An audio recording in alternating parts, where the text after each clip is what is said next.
بسم الله الرحمن الرحيم إن الذين قالوا ربنا الله ثم استقاموا فلا خوف عليهم ولا هم يحزنون أولئك أصحاب الجنة خالدين فيها جزاء بما كانوا يعملون. بسم الله الحمد لله والصلاة والسلام على رسول الله وعلى آله وأصحابه ومن والاه. أما بعد، السلام عليكم ورحمة الله وبركاته. الله تبارك وتعالى رمضان لاي انفراو እናመልከው እንገዛው እንደነበረው ሁሌም እንድናመልከውና እንድንፈራው ይፈልጋል። ረመዳን ላይ የጀመርናቸው ኸይር ስራዎችን ዲን ላይ ቀጥ ማለትን ሁሌ ብንቀጥል ምድርን አላህ ተባረከ ወተዓላ ጀነት ያደርጋት ነበር። በታዘዙት መሰረት ሁሌ ቀጥ ቢሉ ከሰማይ ሁሌ ዝናብን እናወርድ ነበር። የምድርንም መልካም ነገሮችን በቋሚነት እንዲበቅሉ እናደርግ ነበር ብለዋል። ነገር ግን አመፁ፣ እምቢ አሉ። በጥፋታቸው ያዝናቸው፣ አጠበቅንባቸው፣ ቀጣናቸው ይላል። ረመዳን ላይ የጀመርነውን ኸይር ስራ መልካምነት፣ ታዛዥነት በቋሚነት እንዳንቀጥልበት የሚያደርጉ የጽናት እንቅፋት የሚባሉ ነገሮች አሉ። ኢንሻአላህ በተከታታይ በዚህ ሳምንት አለፍ ያለን አጠር ያደረገን ዋና ዋና የጽናት እንቅፋት የሚባሉ ነገሮችን ለመታወስ እንሞክራለን። የመጀመሪያው የጽናት እንቅፋት ዱንያ ናት። ምክንያቱም ጽናት የአኼራ ጉዞ ነው። እዚህ ዱንያ ላይ ኸይር ስራ በመስራት ከወንጀል በመራቅ ላይ ከጸናን አኼራችን ይስተካከላል። አኼራ እንዳይስተካከል ባላንጣ እንቅፋት የምትሆነው ደግሞ ዱንያ ናት። ዱንያ እየሄደች ነው፣ አኼራ እየመጣች ነው። የሚጠቅመው ወደኛ የሚመጣ ነው። እኛን ጥሎን የሚሄድ ሊጠቅመን አይችልም። ለዱንያም ልጆች አሏት፣ ለአኼራም ልጆች አሏት። ከአኼራ ልጆች ሁኑ፣ ከአዱንያ ልጆች አትሁኑ ብለዋል ዓሊ ብን አቢ ጣሊብ ረዲየላሁ ዐንሁ ወአርዳህ። ረመዳን ላይ በጊዜ መስጂድ ገብተን ቁጭ እንል እንደነበረው ከረመዳን በኋላም እንደው በጊዜ መግባቱ ቢቀር ልክ አዛን ስንሰማ ቀደም ብለን ገብተን ቀብልያዎችን ሰግደን በአዛንና በኢቃም መሃል ዱዓ መቅቡል ነው ብሏል ነብዩ ሰለላሁ ዐለይሂ ወሰለም። ዱዓ አድርገን ዚክር አድርገን ሰፊ ሰዓት ካለ ቁርአን ቀርተን ልባችንን ሰብስበን በተረጋጋ መንፈስ ወደ ፈርዱ ሶላት እንዳንገባ የሚያደርገን የዱንያ ፍቅር። ኢቃም እየሰሙ እንኳ የሚሸጡ ሰዎች አሉ። ጁሙዓ እንኳ መስጂድ የሚሞላው ኢማም ሚንበር ላይ ከወጣ በኋላ ነው። ረመዳን ላይ ግን ሰዎች በአንደኛ ሰልፍ በሁለተኛ ሰልፍ ሲጣሉ ነው የምናየው። ረመዳን ላይ ሰዎች ደጋግሞ ቁርአን ሲያኸትሙ ነው የምናየው። ረመዳን ላይ የተለያዩ ኸይር ስራዎች ላይ ሰዎች ሲሽቀዳደሙ ነው የምናየው። ከረመዳን በኋላ ብዙዎች የሰው ልጆች ዘንድ ይሄ ሙሉ በሙሉ ባነት በሚቻልበት መልኩ ከሶላት ውጪ የብዙ ሰዎች ኸይር ይቆማል። ይህ የሆነበት ምክንያት ለዱንያ ከልክ በላይ መጨነቃችን። ለምን ቁጭ ብለህ ከመግሪብ እስከ ኢሻ አትማርም? አይመችም እኮ ስራ አለብኝ ነው ሰዎች የሚሉት። ጁሙዓ በጊዜ ለምን አትገባም? ስራ አለብኝ፣ አይመችም። የዱንያን ምንነት ለማወቅ ዱንያን በልክ ለመያዝ ሁለት ሐዲሶችን ብቻ እናስታውስና ይሄን እንቅፋት ለመጠንቀቅ በዱንያ ላለመታለል ልንወሰን ይገባል። ኢማሙ ሙስሊም፣ አቡ ዳውድ፣ ሌሎችም አልሙስተውሪድ ከሚባል ሱሐቢ እንደዘገቡት ነቢያችን ሰለላሁ ዐለይሂ ወሰለም የዱንያ ምሳሌዋ ከአኺራ አንፃር ጣታቸውን እያሳዩ አመልካች ጣታቸውን አንዳችሁ አመልካች ጣቱን ባህር ውስጥ ጨምሮ መልሶ እንደሚያወጣውን ያክል ነው። ይመልከት ምንድነው ይዞ የሚወጣው ብለዋል። ዱንያ በጣም ርካሽ ከመሆኗ ከአኺራ ኒዕማ ጸጋ አንፃር ምንም ቦታ የሌላት የመሆኗ ምሳሌ አንድ ሰው አመልካች ጣቱን ባህር ውስጥ ነክሮ መልሶ ሲያወጣ የሚወጣውን ያክል እንኳ የለም ዱንያ ላይ። አኺራ ላይ ካለው ጸጋ አንፃር ዱንያ ላይ ያለው ፎቁም፣ ወርቁም፣ መኪናውም፣ ልጁም፣ ስልጣኑም ሰዎች የሚጓጉለት ነገር በሙሉ ዱንያን ጣፋጭ የሚያደርጋት ብዙ ሰዎች ለዱንያ እንዲሸክሩ ሁሉ የሚያደርግ አለ የሚባል የዱንያ ጸጋ፣ ደስታ፣ ድሎት፣ ቅንጦት ሁሉ ቢሰበሰብ አኺራ ላይ ካለው አላህን ለታዘዙ ዲናቸው ላይ ቀጥ ላሉ ወንጀልን ለተዉ ሰዎች ከተዘጋጀው ጸጋ አንፃር ዱንያ ላይ ያለ ጸጋ በሙሉ ጣትን ባህር ውስጥ ነክረን ስናወጣ የሚወጣን ጠብታ አያክልም። ይህን ያክል ቦታ ለሌለው ዱንያ አይን አይቶት የማያውቅ ጆሮ ሰምቶት የማያውቅ በልብ ታስቦ ማይታወቅ የተከበሩ መላእክቶች ያዘጋጁት አላህ ራሱ ያዘጋጀው መሞት የሌለበት መታመም የሌለበት መሰደድ የሌለበት መሰልቸት የሌለበት መጣላት የሌለበት ልባቸው አካላቸው ንጹህ የሆኑ ሰዎች ለዘላለም የሚኖሩበትን የአኼራን ጸጋ እንዴት ይተዋል አቅል ያለው ሰው?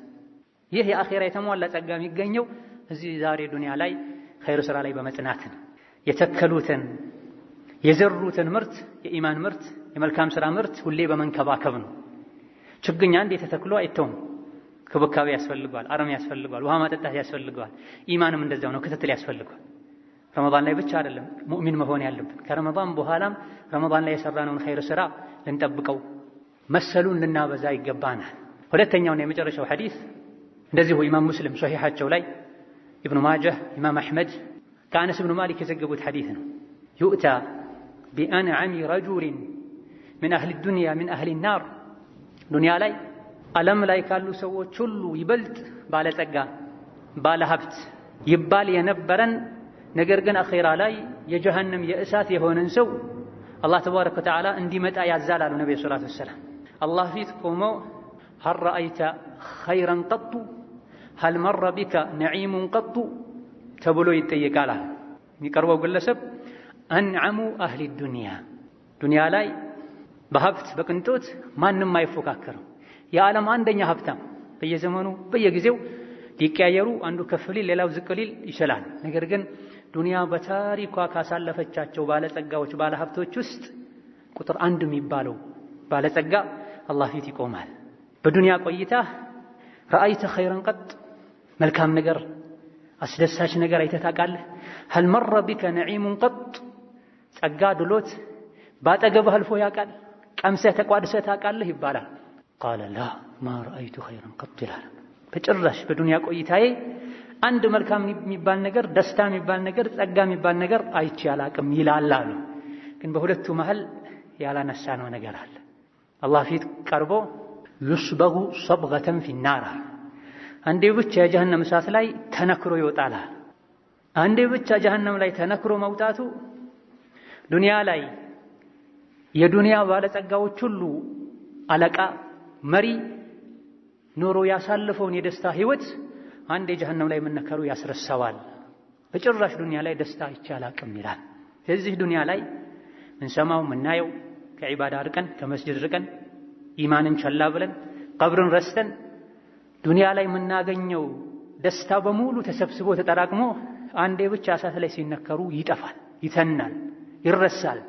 ዱንያ ላይ ደስታ አይቻላቅም ያስብላል። ይህች ናት ዱንያ። ዛሬ ብታስደስት ነገ ታስለቅሳለች። ዱንያ ላይ ምንም ሳይጎድልበት ከልጅነቱ እስከ ለተሞቱ ድረስ በጸጋ እንኳ ቢኖር የአኼራ የጀነት ደስታ ካልተከተለው ሙእሚን ካልተኮነ አንድ እሳት ላይ ሲነከሩ ያ ሁሉ ደስታ ይረሳል። ለደስታ ብለው ኸምር የሚጠጡ አሉ፣ አላህ ይጠብቀን። ለደስታ ብለው ዝሙት ላይ የሚወድቁ አሉ።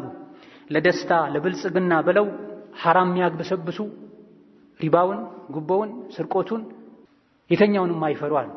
አላህን ፍራ ተው ሲባሉ ደስታቸው ከብር ጋር የተያዘ ስለሆነ ዱንያ ከቆዳቸው ጋር የተሰፋ ስለሚመስላቸው ያለመተንፈስ መኖር እንደማይቻለው ብር እንደ ትራስ ሳይጠቀሙ በብር ትልልቅ ከሚባሉ ሰዎች ተርታ ሳይሰለፉ ቀልባቸው ረፍትን ደስታን ማያገኝ የሚመስላቸው በሙሉ በሰሩት መጥፎ ስራ ምክንያት ከአላህ በመራቃቸው ምክንያት አንድ እሳት ላይ ሲነከሩ የዱንያን ደስታ በሙሉ ይረሱታል። ማይረሳ ደስታ የዒባዳ ደስታ ነው፣ የኢማን ደስታ ነው፣ ቁርአን የመቅራት የማድመጥ ደስታ ነው፣ መስጅድ ላይ ለረጅም ጊዜ ቁጭ የማለት ደስታ ነው። መስጅድ ላይ ቁጭ ስንል መላኢካ ኢስቲግፋር ያደርግልናል። አላህ ሆይ ማረው፣ አላህ ሆይ ይቅር በለው እያሉ መስጅድ ላይ ቁጭ እስካለን ድረስ ሶላት ሰግደንም ይሁን ሶላት እየጠበቀን ሶላት ውስጥ እንዳለን ነው የሚቆጠረው። አንድ ሰዓት ቁጭ ቢል አንድ ሰው አንድ ሰዓት ውስጥ ተሰግዶ የሚገኘውን ያክል አጅር መስጅድ ላይ ቁጭ በማለቱ ብቻ አላህ ይሰጠዋልና ዱንያ አብዝታ ልታታለን ልሸነግለን ከሚገባት ጊዜ ከሚገባት ክብር ከሚገባት ቦታ በላይ ልንሰጣት አይገባም። የማይቀር ነው። አብዝቶ ለዱንያ የተጨነቀ አኼራውን ይጎዳል። አብዝቶ ለአኼራው የተጨነቀ ዱንያውን ይጎዳል። ለሁሉም አላህ የሰጠውን ያክል ቦታ ልንሰጥ ይገባናል። በመጨረሻም ነብዩ ሰለላሁ ዐለይሂ ወሰለም ገበያ ላይ ወይም መንገድ ላይ ከሰሐቦቻቸው ጋር እየሄዱ ሽባ የሆነ የሞተ የበግ ወይም የፍየል ግልገል ባዩ ጊዜ ይሄን በአንድ ብር ማን ይገዛል አሏቸው ለሰሐቦቻቸው። ይሄን ማን ይገዛል ጤነኛው እንኳ ቢሆን ሲሏቸው ዱንያ አላህ ዘንድ ተባረከ ተዓላ ከዚህ የበለጠ ርካሽ ናት ብለዋቸው። በሐላል ከመጣ በሐላል ከወጣ ችግር የለም። ነገር ግን ወይም ሲመጣ ሐራም ካለበት ራሱ ላይ ሊሆን ይችላል፣ ሶላት ተትቶ ተሰብስቦ ሊሆን ይችላል። ዘካ ተከልክሎ ተሰብስቦ ሊሆን ይችላል። በትክክል እንኳን ቢመጣ ግዴታ ወጪ ከማድረግ ወደ ኋላ ከተባለበት አላህ ዘንድ ተባረከ ወተዓላ ያስጸጽታል፣ ያስቆጫል እንጂ እሰይ አያስብልም። እሰይ የሚያስብለው ሷሊህ የሆነ አላህን የሚፈራ ሰው ዘንድ ያለ ገንዘብ ብቻ ነው። አላህ ተባረከ ወተዓላ ሁሌም እሱን ከሚፈሩ እሱን ከሚያከብሩ ህጉን ከሚከተሉ ባሮቹ ያድርገን። ረመዳን ላይ የሰራነውን ስራ በሙሉ ይቀበለን። ከረመዳን በኋላም ሁኔታችን ከሱ ጋር ያማረ የተስተካከለ ያደርገልን። ኻቲማችን ያሳምረልን። ኢንነሁ ዐላ ኩሊ ሸይኢን ቀዲር ወቢልኢጃበቲ ጀዲር። ወሰላሙ ዐለይኩም ወረሕመቱላሂ ወበረካቱህ። ቢስሚላሂር ረሕማኒር ረሒም ኢነል ለዚነ ቃሉ ረቡና አላሁ ሱመ እስተቃሙ ፈላ ኸውፉን ዐለይሂም ወላ ሁም የሕዘኑን أولئك أصحاب الجنة خالدين فيها جزاء بما كانوا يعملون